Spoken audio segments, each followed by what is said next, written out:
नमो हरिहंसाय नमो हरिहर नमो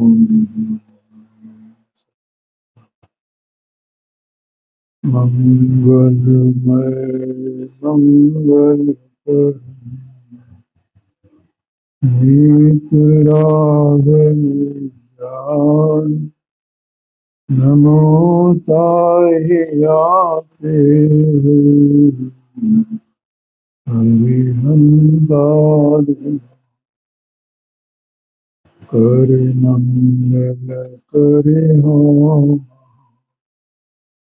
ग्रंथ कथन को पार याते मिले समाज सब पाए निज पार।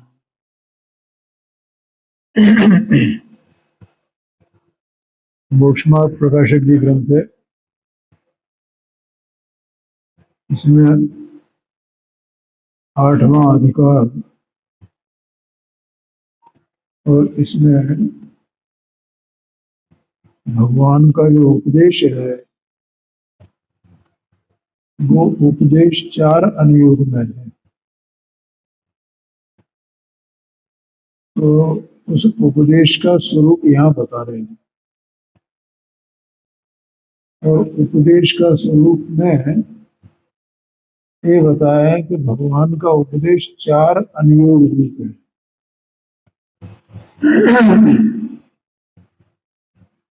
प्रथमान योग, करणान योग, चरणान योग और दुर्व्यात्म। और इन चारों के बारे में अली साहब ने इसमें ये बताया है कि 4 अनुयोग में अलग अलग प्रकार से उपदेश देने का प्रयोजन क्या है और उस उपदेश का विधान क्या है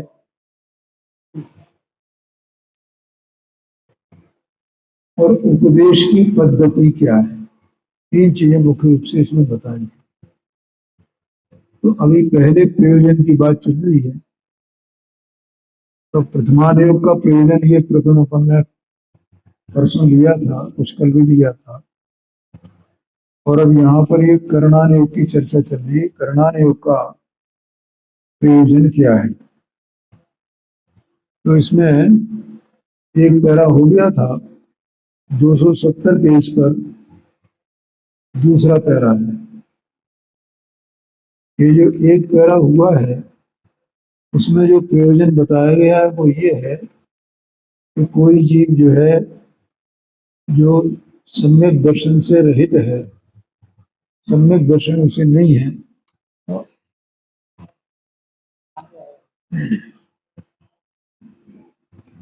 सम्यक दर्शन उसे नहीं है, तो यदि वो ये करणान योग का अभ्यास करे तो इससे जो है उसको चित्त में एक तो ये 3 लोक का वर्णन किया जाता है ना, स्वर्ग आदि, ऊर्ध्वलोक में स्वर्गलोक है, अधोलोक में नरक है और मध्यलोक में असंख्यात द्वीप समुद्र है।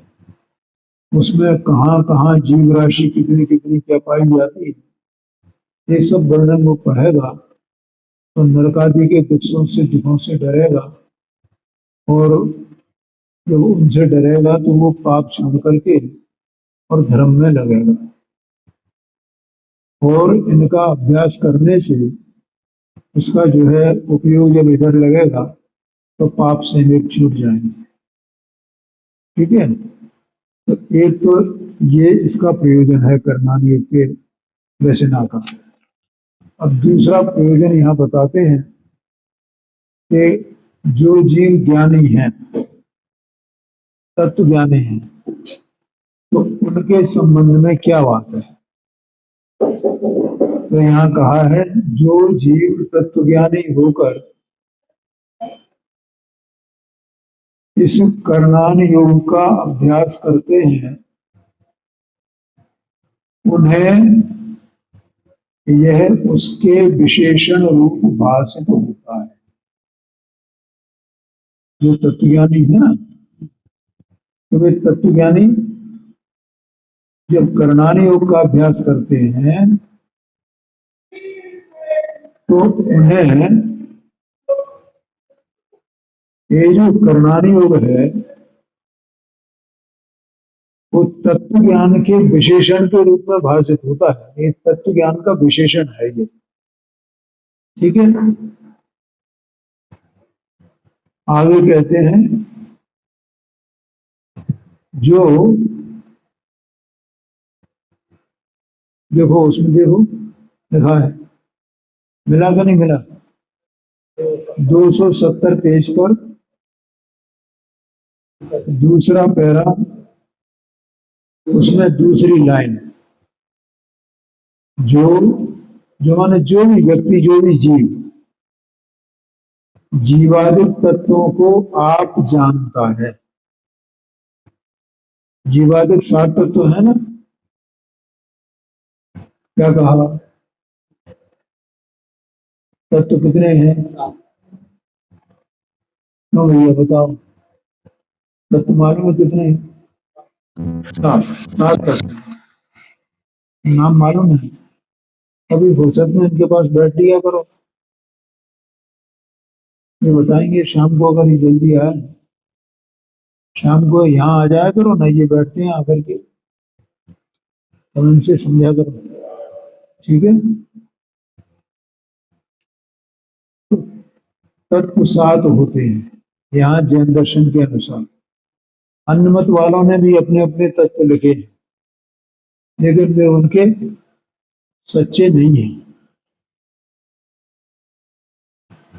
कौन कौन से तत्व हैं? जीव तत्व, अजीव तत्व, आश्रव तत्व, बंध तत्व, संवर्ग, निर्जरा और मोक्ष, ये 7 तत्व हैं।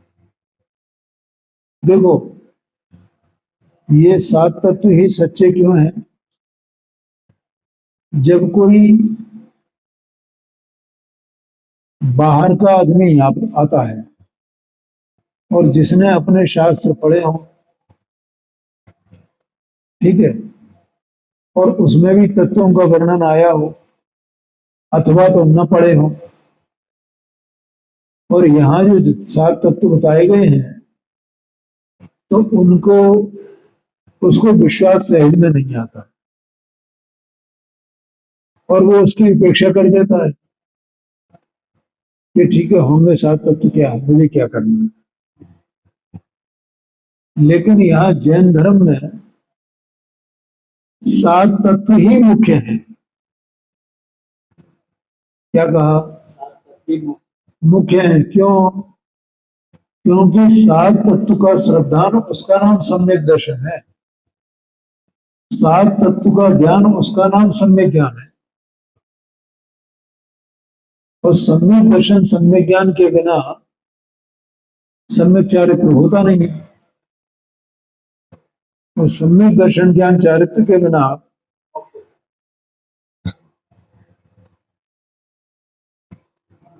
जीव निर्वाण को, मोक्ष को प्राप्त करता नहीं है। एक एक पॉइंट तो ये है। दूसरा पॉइंट ये है कि ये 7 तत्व हैं कैसे, कहां से आते हैं, ये कौन कौन है, तो उसका कारण है। देखो यहाँ पर जैन दर्शन में जो कुछ भी कहा गया है ना, वो सब हर एक बात उसका कोई ना कोई हेतु है, कोई ना कोई कारण है। बिना कारण के वो बातें नहीं है। तो ये तत्व 7 ही क्यों होते हैं, और ये ऐसे ही क्यों हैं, इसी नाम के क्यों हैं कि जीव, अजीव, आश्रव, बंध, संवर, निजरा, मोक्ष, यही नाम क्यों है? अपन एक ही जेड कितने भी शास्त्र उठा करके देख लें, किसी भी अनुयोग के देख लें, 7 तत्व के यही नाम मिलेंगे, दूसरा और कोई नाम नहीं मिलेगा। तो यही नाम क्यों है, यही तत्व क्यों है, उसका कारण क्या है?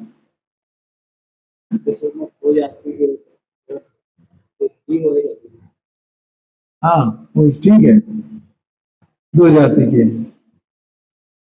उसका कारण ये है कि ये जो मैं, जो जीव वस्तु हूं, वो अनाद से अजीव के संयोग सहित हूं। क्या भैया रवि भाई, समझ में आया ना? आज कुछ थके हुए लग रहे हो, नहीं? ठीक है। हाँ, क्या कहा मैंने? हाँ, मैं जो जीव हूं वो अनाद से ये अजीब के संयोग से सहित हूं ना। ये अजीब है ना शरीर, शरीर मन वाणी, और कल कर्मों की बात बताई थी, ये ज्ञानावरणाधिकार कर्म, ये भी अजीब है। और इन दोनों का मेरे साथ में अनाद से संयोग है, और संयोग है सो है इन दोनों का, कर्म का और ये शरीर आदि का, मुझ जीव के साथ में कारण कार्यपना है।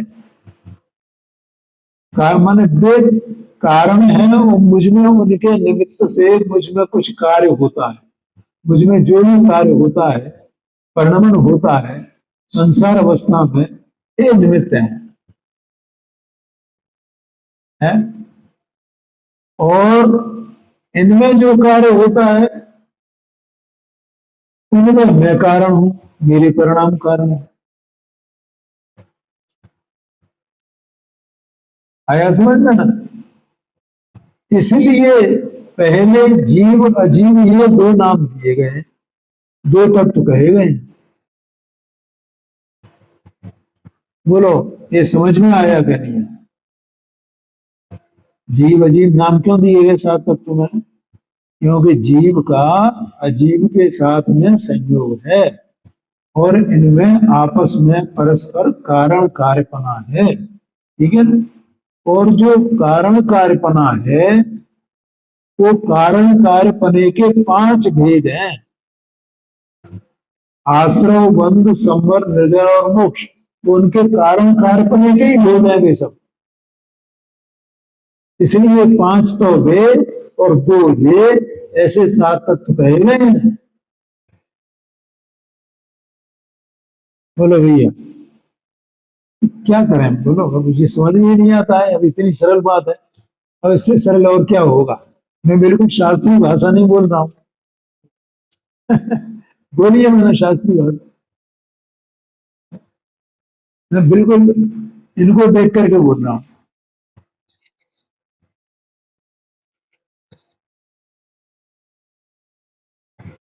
समझ गया ना? कारण कार्यपना जानते हो कि नहीं जानते? जैसे अपन कोई भी कार्य करें, उस कार्य में कोई ना कोई कारण होता है ना। कारण को ना कार्य कैसे होगा ये बताओ। कोई भी कार्य करें, अपन भोजन करते हैं, अपना पेट भरता है, तो पेट भरने में कोई कारण होगा कि नहीं होगा? क्या भोजन कारण है? अगर भोजन नहीं होए तो कारण, पेट कैसे भरे? और भोजन को प्राप्त करने में, भोजन की सामग्री प्राप्त करने में अपन कारण है। अगर अपन उसके लिए पुरुषार्थ नहीं करें तो भोजन कैसे प्राप्त होगा? ऐसा कारण कार्यपना है ना, बिल्कुल सरल है ना बात। ऐसे ही अनाद से जीव और अजीव, ये दोनों आपस में संयोग रूप हैं, और इनमें कारण कार्यपना है। इसको शास्त्र की भाषा में निमित्त नैमित्तिक भाव कहते हैं। नैमित्तिक माने कार्य, और निमित्त माने कारण, ये है। और इनके जो पांच तत्व कहे ना, ये क्या बताया मैंने? ये कारण कार्य रूप हैं, ये पांच तत्व। वे कारण कार्य के भेद है। जैसे आश्रव है, तो आश्रव कोई कार्य है, और उसमें कोई एक दूसरा कारण है, और दोनों के नाम एक ही है।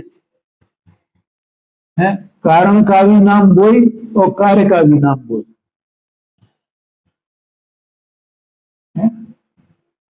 समझ में आया ना? जीव और अजीव ये दोनों आपस में संयोग रूप है, इनमें कारण कार्यपना है, और जो कारण इनके दोनों के जो कारण कार्यपना है उसी के भेद 5 हैं। इस तरह 5 भेद और जीव और जीव दोनों मिला दो तो 7 हो जाते हैं। इसलिए 7 तत्व कहे गए। हमारे यहां तो बिल्कुल पुख्ता बात है, दूसरों के लिए पुख्ता बात नहीं होगी वे अपने तत्वों को बताएंगे। हमारी बात को कोई काट नहीं सकता है और उनकी बातें हार कट जाती हैं, क्योंकि हमारे यहाँ अनेकांत है, उनके यहाँ एकांत है। समझ में आया भैया? तो यहाँ जीवादि तत्वों की बात की है। देखो, जो जीवादि तत्वों को आप जानता है, जो जीव अपने ज्ञान से ये जीवादि तत्वों को जानता है, इसी प्रकार से भैया जैसा मैंने बताया वैसे जीव को भी जानता है, अजीव को भी जानता है, जीव और अजीव दोनों के संयोग को भी जानता है। ये संयोग अनादि का है ये भी जानता है, और अनादि का होने पर भी उनमें क्षणिक कारण कार्यपना है, ठीक है, ऐसा जानता है। और वे ये जो 5 हैं वे इन दोनों के आपस के जो कार्य कारण भाव है उसी के भेद हैं ये 5, ऐसा भी जानता है। सब उसके ज्ञान में जाना गया है। क्यों भैया? रवि भाई,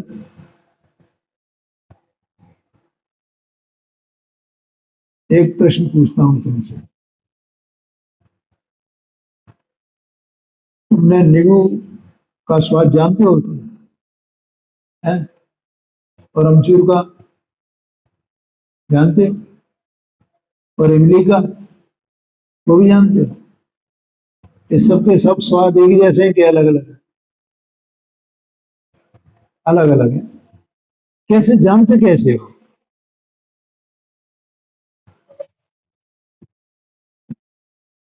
है? कि ज्ञान से जानते हैं।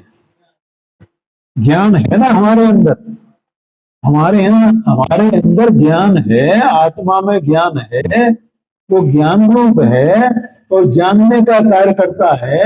उस ज्ञान से हम इनको जानते हैं, ठीक है ना? ऐसे ही कोई जीव अपने ज्ञान से ऐसे दोनों जीव जीवों के संयोगों को जानता हो और उनमें आपस में जो कारण कार्यपना है उन कारण कार्यपने को और उनके भेदों को जानता हो। अभी मैंने 3 भेद किए ना, खटाई के, खटाई के 3 को बताए ना, तो अलग अलग है ना, वो एकदम तुमने बोल दिया है। ऐसे ही वो कारण कारण रूप 5 भेद हैं, ऐसे उनको बिल्कुल उसे अपने ज्ञान में ऐसे दिखाई देते हैं, ऐसे जानता है जैसे अपन लोग खटाई जानते हैं, 3 प्रकार के अलग अलग। समझ गए ना? ये कहा पंडित जी साहब ने यहाँ पर, तो जो कोई जीव तत्व ज्ञानी, इसलिए उसको तत्व ज्ञानी बोलते हैं, है? जैसे अपन खटाई के ज्ञानी है, है? ऐसे वो तत्व ज्ञानी है। तो जो तत्व ज्ञानी अपने ज्ञान में ये तत्वों को जानता है, उन्हीं के विशेष करणान योग में किए हैं, उन्हीं तत्वों के विशेष करणान योग में है, जिन तत्वों को उसने जाना है उनके विशेष हैं। है? कैसे उनके विशेष हैं? कि जीव के विशेष हैं, अजीव के विशेष हैं, आश्रम के विशेष हैं, बंध के विशेष हैं। नहीं, तो ये अपन पढ़ते हैं ना, बंध कितने प्रकार का है बताओ? कौन बताएगा बंध कितने प्रकार का है? किसी को याद नहीं है? 4 प्रकार का प्रकृति बंध, प्रदेश बंध, स्थिति बंध और अनुभाव बंध। तो बंध के चार प्रकार है ना, तो ये बंध तत्व के विशेष हो गए ना। है? आश्रम के और भी आश्रम कितने प्रकार के हैं? आश्रम के भेद तो काय वान मन कर्म योग स आश्रव, ऐसे तीन भेद किए। काय योग, मन योग, वचन योग, ये आश्रम के भेद हैं। ये सब करना योग का विषय नहीं है। आया क्या नहीं आया? और आश्रम के भेद मिथ्यात्व, अविरति, कसाय योग, इस प्रकार से आश्रम के भेद कहे जाते हैं। ये सब करना योग में है। तो ये उन्हीं के विशेष हो गए ना, तत्वों के विशेष, आश्रम के विशेष भेद, ये सब करना योग में है। संबर के विशेष के जो आश्रम के विशेष हैं, उसके आश्रम का नहीं होना वही जो है संबर है, आश्रम का रुक जाना। तो संबर के भी विशेष बताएंगे ना। इसके अलावा जैसे संबर है तो संबर के और आश्रम के भेद गुण स्थान प्रमाण। चौथे गुण स्थान में कितना संबर होता है, पांचवें गुण स्थान में कितना आश्रव और बंध है और कितना संबर है, छठवें गुण स्थान में कितना आश्रव, बंध और संबर और निर्जरा है। आया कि नहीं आएगा? ये सब विशेष कहां मिलेंगे? कर्मान योग में। तो जो कोई तत्व ज्ञानी जब इनको पढ़ता है तो उसे बड़ा हर्ष होता है, अरे वो तो जो तत्व मैंने जाने थे उन्हीं के विशेष है। तो उसके ज्ञान और उसका मजबूत होगा कि नहीं होगा? उसकी रुचि और उसमें लगेगी नहीं लगेगी? उसे मजा आएगा कि नहीं आएगा? ये बात है। यहाँ कहते हैं देखो उन्हीं के विशेष करणान योग में किए हैं। ये शांति से समझना, कोई प्रश्न तो पूछ लेना भाई, ज्यादा मुताबरी नहीं है अपने। वहां कितने ही विशेषण तो यथावत निश्चय रूप है और कितने ही उपचार सहित व्यवहार रूप है। देखो निश्चय व्यवहार तो सब जगह होता है ना, उसमें भी जितने अनुयोग है, चारों अनुयोग, तो चारों अनुयोगों में निश्चय व्यवहार तो सब जगह है। तो निश्चय व्यवहार का स्वरूप अपन ने 7वें अधिकार में पढ़ा था ना। तो आश्रम निश्चय रूप क्या है, व्यवहार रूप क्या है? जैसे आश्रम है तो आश्रम का निश्चय क्या है और व्यवहार क्या है? तो हाँ, ये जो रागादि भाव जीव के परिणति में होते हैं वे निश्चय से आश्रम है, ठीक है। और जो ज्ञानावरण देखो 8 कर्म का जो कर्मण वर्गणा का जो आश्रवण होता है वो द्रव्याश्रम कहलाता है, उसे व्यवहार कहते हैं, ठीक है ना। ऐसा वहां ये आश्रम का स्वरूप है। निश्चय और व्यवहार कैसा है?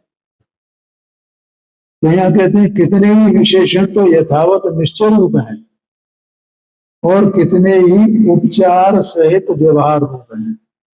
वहां निश्चय और व्यवहार वैसा होता है।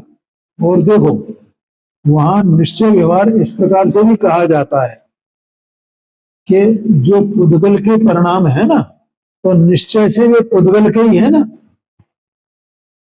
तो वहां पुद्गल का परिणाम है तो निश्चय से आश्रय वो ही है और जीव का परिणाम उसमें निमित्त है, इसलिए वो व्यवहार से आश्रय है, ठीक है। और दूसरा अब जीव की तरफ से लगाएं अपन तो जीव का जो परिणाम है तो कर्मों के आश्रम में जो निमित्त है वो निश्चय से आश्रम वो ही है और कर्म का आश्रवण वो व्यवहार है, ऐसा कहेंगे वहां, क्योंकि एक कारण हो गया और वो कार्य होगा है इस तरह से। कितने ही द्रव्य, क्षेत्र, काल, भाव आदि के स्वरूप प्रमाण आदि रूप हैं। कितने ही निमित्त आश्रय आदि अपेक्षा सहित हैं। माने देखो कितने ही जो विशेषण है उसके 7 तत्वों के, ये बिल्कुल एक ही कर्णायोग की भाषा है। और पंडित जी साहब जो है विशेष ज्ञाता थे इसके कर्णायोग के हैं। मैंने जब इसको पढ़ा तो मुझे भी बड़ी कठिनाई लगी कि इसको कैसे बताऊंगा मैं। तो देखो मतलब द्रव्य प्रमाण रूप, क्षेत्र प्रमाण रूप, काल प्रमाण रूप, भाव प्रमाण रूप। द्रव्य क्षेत्र काल भाव होता है ना, तो किसी भी वस्तु का चतुष्टय होता है द्रव्य क्षेत्र काल भाव। तो ऐसे ये 7 तत्व हैं इनके भी द्रव्य क्षेत्र काल भाव इस प्रकार से है।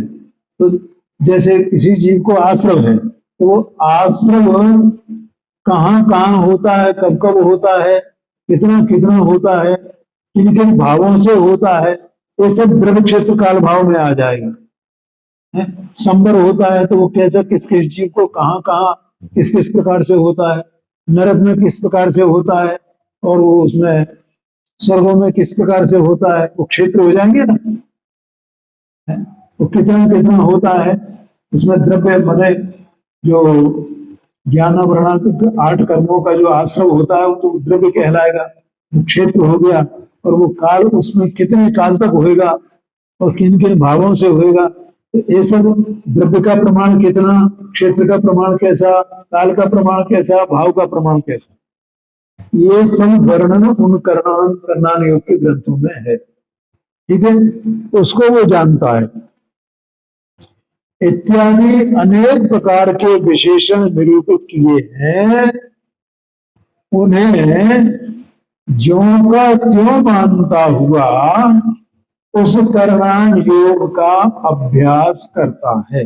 कौन? जो तत्वज्ञानी है। समझ में आया? तत्वज्ञानी की बात है। इस अभ्यास से तत्व ज्ञान निर्मल होता है। माने जो उसको तत्व ज्ञान हुआ है वो उसको निर्मल होता है और उसमें उसे दृढ़ता आती है?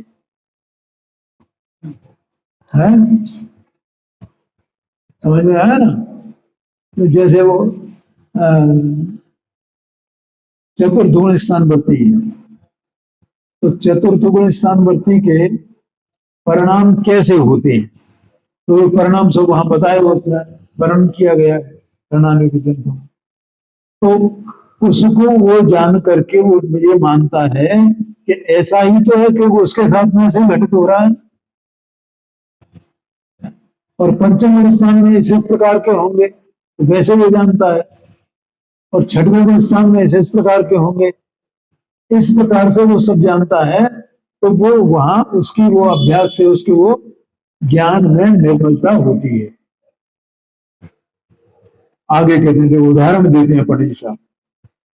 कोई यह तो जानता था कि यह रत्न है, परंतु उस रत्न के बहुत से विशेष जानने पर निर्मल रत्न का पारखी होता है।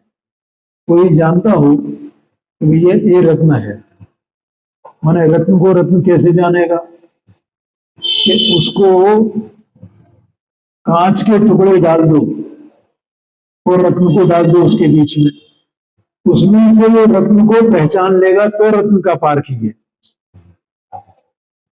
और अगर वो कांच के टुकड़े में और रत्न में का अंतर नहीं कर पाए तो वो रत्न का पारखी नहीं है। बोलो समझ में आया कि नहीं आया? ये 7 तत्व हैं, तो 7 तत्व में कौन कौन किस किस प्रकार से है अभी जैसा मैंने बताया, तो वैसा नहीं पहचान है तो तत्व ज्ञान कैसा आया? सब जैसे इस सजीवों के बीच में द्रव्य कर्म, मोह कर्म, भाव कर्म, ये सब उनके बीच में आत्मा का स्वरूप क्या है उसे वो नहीं जाने, क्योंकि ये तो कांच के टुकड़े की तरह है। क्या चीज? द्रव्य कर्म, मोह कर्म और भाव कर्म, ये कांच के टुकड़ों की तरह है और इनके बीच में ये भगवान आत्मा, और उनमें से भगवान आत्मा को अलग पहचानना और इनको अलग पहचानना, वही तो पार की हुआ ना। तो वो ये तो जानता था कि ये रत्न है, लेकिन जब रत्नों के उस रत्न के और विशेष जाने उसने, तो उसकी जो बुद्धि थी और उस रत्न के बारे में विशेष जानने से निर्मल हुई ना, ये कहते हैं। उसी प्रकार तत्वों को जानता था कोई ज्ञानी, तत्व अभ्यास करने वाला ज्ञानी तत्वों को जानता था कि यह जीवादिक हैं, परंतु उन तत्वों के बहुत विशेष जाने तो निर्मल तत्व ज्ञान होता है, माने तत्व ज्ञान में निर्मलता आती है। भैया रवि भाई समझ में आया कि नहीं आया?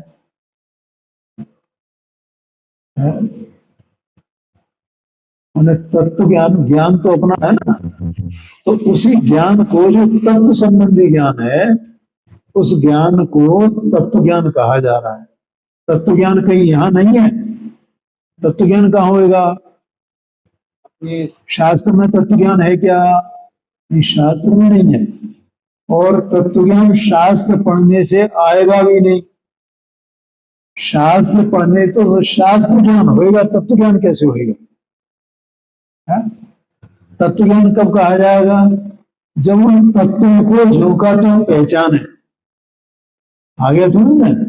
और अगर तत्वों को झोंका तो नहीं पहचानेगा और शास्त्र का ज्ञान से तत्वों को जानेगा, तो वो तत्व ज्ञान नहीं है, वो शास्त्र ज्ञान है। बहुत गंभीर बात है।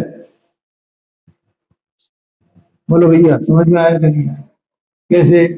जैसे अभी अपन ने कौन सी बात की थी? नींबू, इमली और अमचूर की बात। तो हम किसी पुस्तक में पढ़ लें उनको, नींबू ऐसा होता है, इमली ऐसी होती है और अमचूर ऐसा होता है, तो हमें वो पुस्तक का ज्ञान हुआ ना है? हमें स्वाद उसका मालूम नहीं हो, वो चीज हमारे सामने नहीं हुई, हमने उसका स्वाद लिया नहीं, तो बोलो स्वाद का ज्ञान तो नहीं हुआ ना, पुस्तक का ज्ञान हुआ ना। तो पुस्तक का ज्ञान सच्चा के स्वाद में वो सच्चा ज्ञान। हाँ, जो स्वाद जाना वो सच्चा ज्ञान है। इसी प्रकार से सात तत्व का जो स्वरूप जाना वो सच्चा ज्ञान है। शास्त्र से जानना वो शास्त्र ज्ञान है, वो स्वरूप ज्ञान नहीं है। क्या कहा? बोले समझ भैया। एक तो स्वरूप का ज्ञान होना और एक शास्त्र ज्ञान होना, इन दोनों में अंतर समझ में आया नहीं आया? ऐसा है। तो तत्व ज्ञान एक वही होता है जिसे स्वरूप का ज्ञान होता है। वो शास्त्र से पढ़े वो बात अलग है, लेकिन वो शास्त्र ज्ञान में तो स्वरूप ज्ञान में भी भेद जानता है कि एक तो शास्त्र ज्ञान है और एक स्वरूप ज्ञान है। तो उसी प्रकार तत्वों को जानता था कि ये जीवात्मिक हैं, परंतु उन तत्वों के बहुत विशेष जाने। विशेष कहां से जाने? कर्णान योग से, ठीक है ना। माने गुणस्थान प्रमाण, नवीन भाई, गुणस्थान प्रमाण, जैसे चौथे गुणस्थान, पांचवा गुणस्थान, छठवां गुणस्थान, सातवां गुणस्थान। अब किस किस के गुणस्थान में कितना कितना आश्रय है, कितना कितना बंध है, कितना संबर है, कितनी निर्जरा है, कितने बंध की विच्छुद्धि कहाँ कहाँ किस किस गुणस्थान में कितनी कितनी होती है, निर्जरा किन किन की कितनी कितनी होती है, ये सब कहाँ मिलेंगे? कर्णान योग में। यही तो उनके विशेष है सात तत्वों के। और विशेष क्या है? तो उनको जानेगा तो उससे उसका तत्व ज्ञान और निर्मल होता है। और तत्व ज्ञान निर्मल होने पर आप ही विशेष धर्मात्मा होता है। क्यों भैया, तत्व ज्ञान निर्मल होने पर विशेष धर्मात्मा कैसे हो जाएगा? पहले तो तत्व ज्ञान था और तत्व ज्ञान और निर्मल हो गया, तो उससे और विशेष धर्मात्मा कैसे हो जाएगा? तो देखो भैया, ऐसा है कि उसमें उपयोग लगा ना, तो उपयोग लगने से उसमें जो परद्रव्य हैं, प्रभाव हैं, उनमें और ज्यादा उदासीनता होगी ना, और उसको अपने मार्ग में बढ़ने की दृढ़ता और उसको निर्जरा होगी ना, इसलिए वो धर्मात्मा होता है। क्या लिखा? विशेष धर्मात्मा होता है। विशेष ज्ञान होने पर विशेष धर्मात्मा होता है। आया समझ में कि नहीं आया? पहले सामान्य ज्ञान था 7 तत्वों का, तत्व ज्ञान, और कर्णानुयोग को पढ़ने से, समझने से, उसका अभ्यास करने से विशेष ज्ञान हुआ तो विशेष धर्मात्मा हुआ, ऐसा आशय है। देखो, ये जो तत्वाभ्यास है, शास्त्रों का अभ्यास है, कर्णानुयोग का अभ्यास है, चाहे किसी भी अनुयोग का अभ्यास हो, ठीक है, उससे जीव को परिणति में वैराग्य और उदासीनता बढ़ती है। वो निरर्थक नहीं जाता उसका अभ्यास। देखो, मुनिराज क्या काम करते हैं? क्या काम है मुनिराज का? ज्ञान ध्यान तपो रखता, ज्ञान और ध्यान, ज्ञान और ध्यान, ज्ञान और ध्यान। अपन ही देखते हैं कि देखो, जो बातें अपन नहीं विचार कर पाते हैं और गुरुदेव जी का अपन व्याख्यान लेते हैं, यहाँ बताते हैं, ठीक है ना? तो क्यों बताते हैं?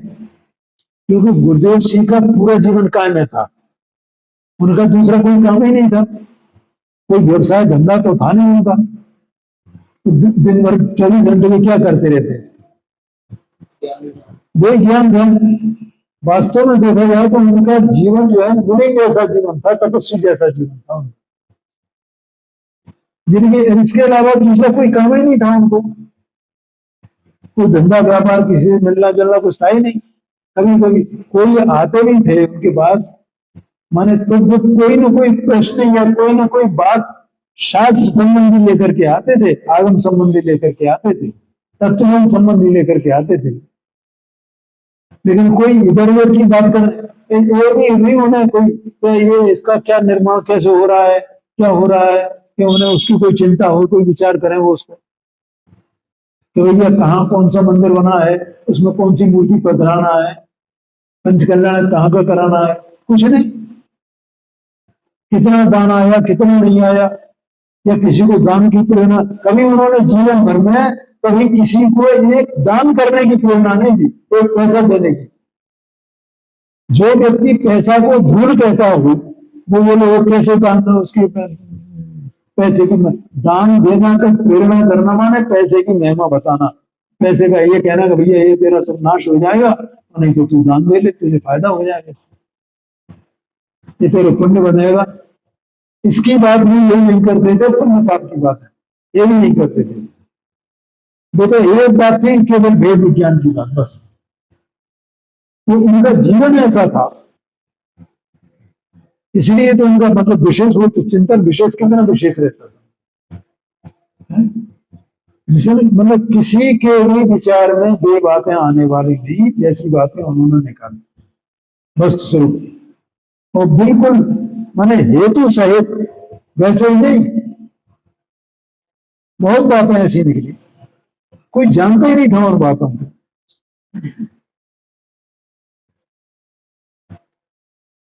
हाँ जी, आगे कहते हैं, तथा अन्य ठिकाने उपयोग को लगा है तो रागादि की वृद्धि होती है। माने जो तत्व ज्ञानी है या मान लो सामान्य ज्ञानी भी है और वो अपने उपयोग को कहीं और लगाए, तो वहां रागादि होंगे कि नहीं होंगे? राग बढ़ेगा वहां भी। और छद्मस्त का उपयोग निरंतर एकाग्र नहीं रहता। जो छद्मस्त जीव है उनका उपयोग एक जगह टिक जाए, ऐसा नहीं होता है।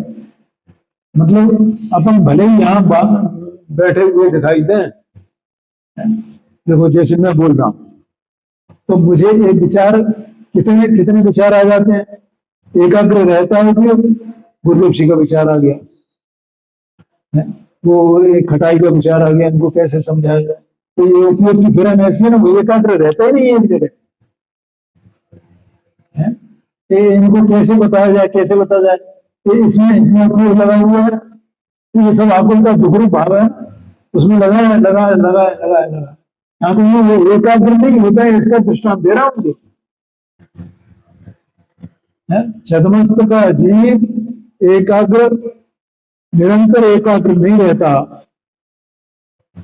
छदमस्त का उपयोग इसलिए ज्ञानी इस करणान योग के अभ्यास में उपयोग को लगाता है। यानी क्या करता है, करणान योग के अभ्यास में उपयोग को लगाता है, उससे केवल ज्ञान द्वारा देखे गए पदार्थों का जानपना इसके होता है।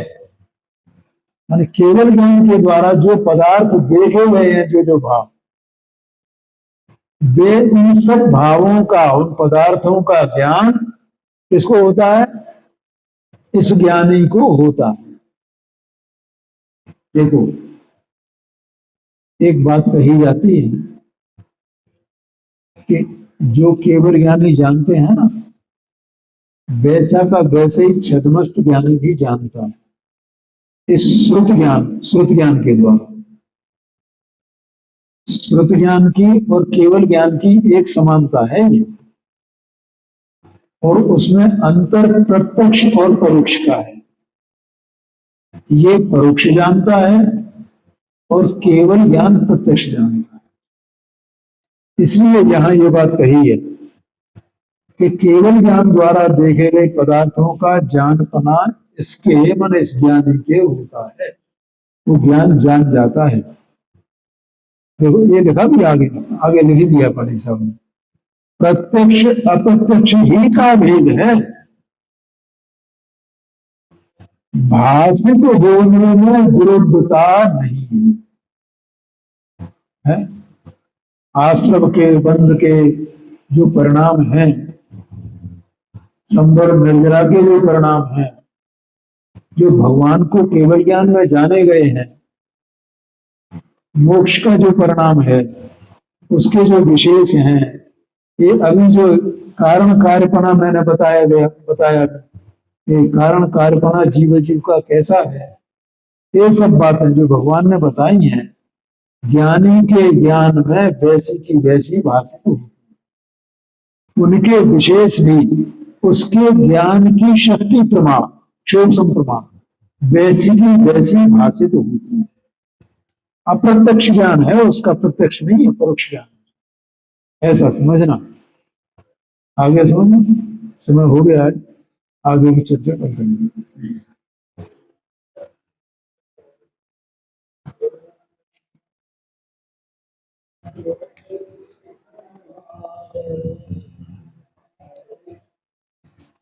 Yeah.